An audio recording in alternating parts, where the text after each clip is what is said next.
This is the August 17th. Oh, wait. We're good. We're good. I forgot to wait for the whole live stream and everything else to come on. All right. Good morning, everyone. This is the August 17th, 2022 session of the Zoning Hearing Examiner docket. My name is Scott Heenan. I'm the zoning examiner for the city of Cincinnati today, and I will be presiding over this hearing. Case before us is case number ZH20220117 involving 3950 Paxton Avenue. I'm going to go ahead and read through our little script here. For those of you who haven't heard it before, sorry, I hate reading from pieces of paper, but it's what we got to do. The purpose of this hearing is to allow applicants and opposing parties to testify and to offer and refute evidence and testimony. This hearing will follow the rules found in the zoning code and the supplemental rules of the zoning hearing examiner. All testimony and evidence that an applicant or opposing party wishes to offer must be presented at this hearing. The hearing will proceed as follows. The applicant, the applicant's attorney, or the applicant's agent will first present the applicant's case. The public will have an opportunity to speak after the applicant has presented its case. If there is more than one person opposing an application, those persons should decide amongst themselves the length of time each will have to speak. If an opposition group is in attendance, I may request that a spokesperson be chosen to speak on behalf of the group.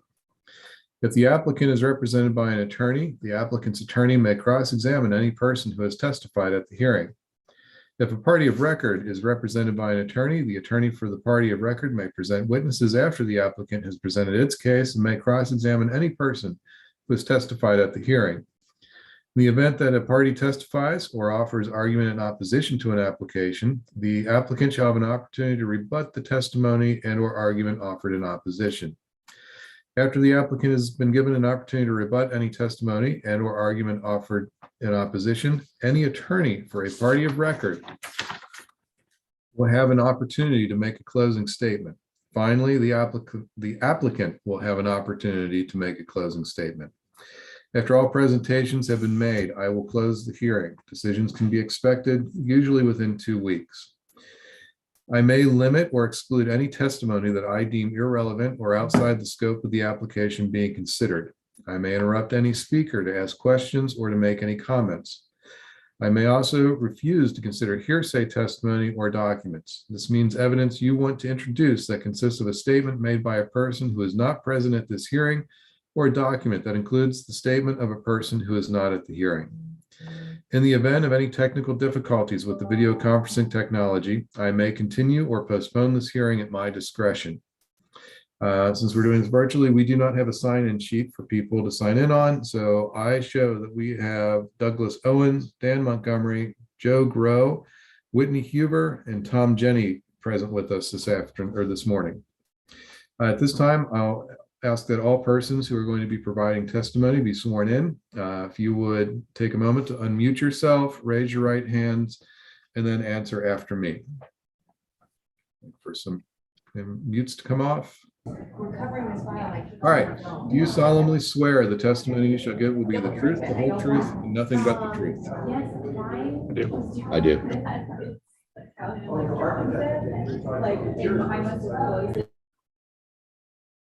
Okay, with that, I will turn things over to the applicant. Hello, my name is Dan Montgomery. I'm the project architect for this project, working with the Cincinnati Recreation Commission. We've been working with them for a little while on this. Basically, the Oakley Rec Center currently is located at the back side of this lot. It's kind of in an out of the way location, off of the parking lot for the Hyde Park, shopping center right there. It's an older facility. It's a much smaller facility. The Recreation Commission was hoping to locate create a much larger facility that could handle all that they need to be able to accommodate. In the program, there was a gymnasium and there were some meeting rooms for the public to use, and just a few offices. The only real place on the site that could handle a facility like this and serve the community adequately was along Paxton Road. where the tennis courts currently are and the basketball court. When we looked at that site, it is we are constrained a bit because of topography and the existing swimming pool and the parking facilities for the swimming pool to the west. But the building does fit on the site. We were able to make that work. The only problem is parking is going to be an issue. Getting 170 parking spaces on the site was just not possible. Nor was it practical. Really, I don't think they're ever going to have that many cars there for that, for activities going on in that facility. So I'm sure you've seen the site plans. The new facility is about 22.3 feet off of the right of way. So it's pretty close to the road. It's set back. There's a required 20-foot setback, so we meet all of that. We are going to need 2 variances and 1 special exception for this location. The first variance is a locational variance, and it is because of the accessory structures on the site. To the southwest of the building, as you head south on Paxton, you go around a bend in the road a little bit, and there is a pool structure that's there. It is just slightly closer to the right of way than the building. There's also a small pavilion that is also considered to be in the front yard of the building, only because, just a few feet closer to the street. So that's the first locational variance. And really, as a casual observer, somebody walking down the street or whatever, I don't think that you would ever notice that that's out in front of the building because of the distance separating the structures and because of the bend in the road. It could even appear as being on a different parcel. So that's the first variance. Then there's a numerical variance. We are requesting, there are, as I stated before, there's 170 parking spaces required, 150 for the building and 20 spaces for the existing pool, for combined 170. We are able to fit 98 spaces on the site as it is. To try to fit more on the site would require a lot of retaining walls, a lot of grading, and a lot of expense. We also believe that, as I said before, I don't think those spaces are ever going to be fully used. With its proposed location, you're within walking distance of quite a bit of residential in the neighborhood, and I think a lot of people are going to go there for community council meetings or whatever. I think they're going to go there on foot or on bicycle. There obviously will be some in cars from the outskirts of the neighborhood, but I think you're going to get a lot of pedestrian activity there. The third thing that we were going for is a special exception. One of the parking spaces at the northeast corner of the eastern parking lot, that extends out beyond the face of the building by about 5 feet. Again, it's something that people probably won't even perceive as being the case. So those are our variances and exceptions that we're going for. I didn't know if there were any questions that anybody had on any of this.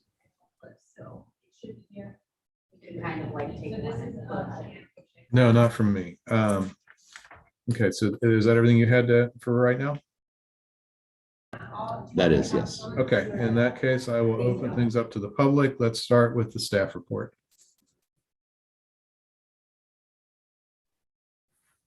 Yeah, so I'm Doug Owen with the zoning administration. We are recommending approval for all these variances. I agree with Mr. Montgomery. I don't believe that parking will be an issue with a 98 space parking lot provided on the site. That should be sufficient to provide parking for anyone who needs it.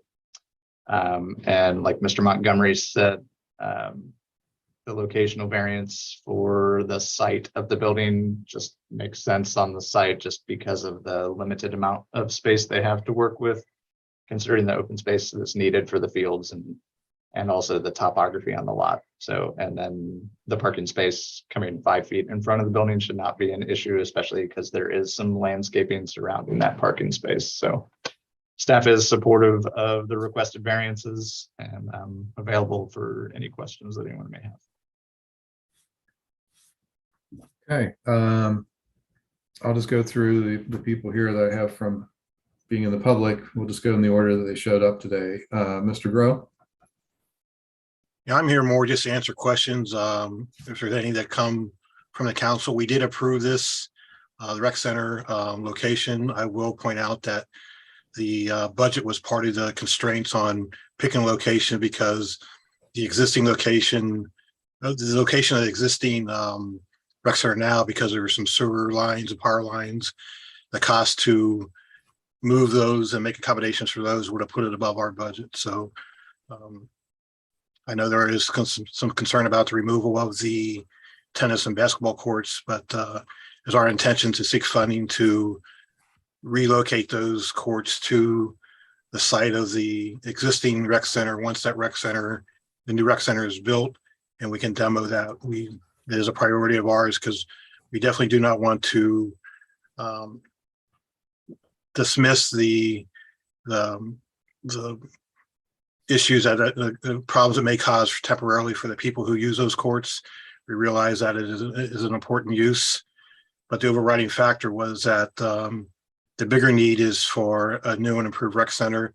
The existing rec center has a bunch of serious structural issues and only has a lifespan estimated another 4 to 5 years before serious work would have to be done. So that was the basis of our decision, and I'm open to any questions anybody would have on that. All right, I just want to make sure I heard you properly, that the current plan is that once the new rec center is built and the old one is torn down, that you're going to move the tennis and basketball courts to the location of the current rec center? Well, that is our intent. We'd have to find appropriate funding resources for that. Okay. We're looking at going through the community budget request as one possible source and looking at other sources, maybe through the city or maybe some OKI type grants to be able to fund that. And we're waiting on CRC to provide us a little more detail on what those expenses might be, but it is the intent of the community council to do everything we can to relocate those courts. Okay. Then next I'll hear from Whitney Huber. Thank you. It is the CRC's intention to move those courts. We are currently trying to earmark some funds now for it. We've started drawings for where they will be moved to once the center is demolished. The issue is simply finding the funds and the time to do the work. I think, as Dan mentioned, it's important to note that the majority of the car traffic we see at our sites is drop-offs, especially at this site for their day camp. So we have provided an easy turnaround center, but we don't get a lot of people staying there for many hours. So I don't think the amount of parking we have should be an issue. And can I just clarify, who is exactly that you represent, Whitney? I'm sorry, I'm the senior architect for the Cincinnati Recreation Commission.